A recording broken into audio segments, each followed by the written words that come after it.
Okay, we are continuing to discuss a buyer making an offer. I've been doing a series of videos for people who are considering becoming a first-time home buyer, or maybe you are a first-time home buyer, and these tips will really help you as you're kind of navigating this home buying process.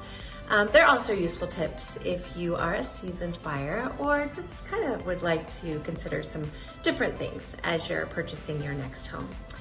So we are talking now about negotiating and presenting an offer, or other way around, presenting an offer and then negotiating that offer to purchase a home, and all the steps that go into that.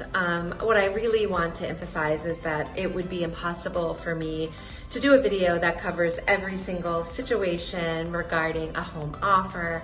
And what I want to emphasize is that working with a licensed realtor who knows the market, who's working in the market and working real estate full time, will give you the best advantage and opportunity to have the guidance you need to make your best offer. And when I say there's so many things that go into it, it really is market dependent. If it's a seller's market, meaning that you are going to be competing against multiple offers and many buyers who are trying to purchase that same home as you are, you're going to want to consider making a full price offer, or maybe even above full price. You're also going to want to consider maybe eliminating most, if not all, contingencies.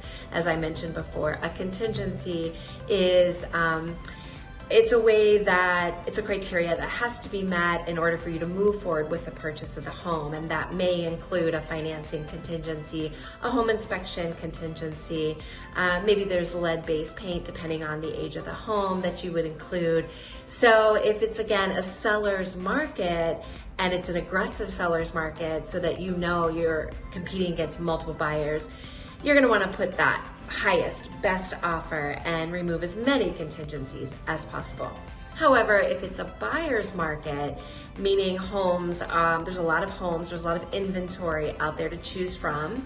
There's a lot of really great homes that have price points that are, realistic, but maybe there's some room to negotiate, or there's a motivated seller, and you'll see that terminology used for whatever reason, then you have a lot more room to negotiate, and maybe that's when you can include more contingencies, even ask for the seller to help with closing costs, offer a little bit less of a price.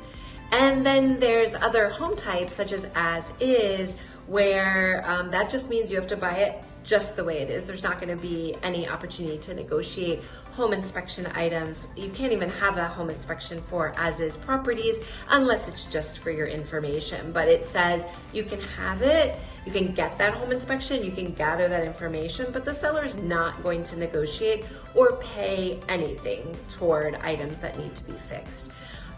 So at this point, just understanding that a licensed realtor who knows the market, who understands the shifting trends in the market, who can really guide you regarding price and contingencies based on the market, is really at this point what you want to know. And you've solidified the relationship with your licensed realtor very early on in the process.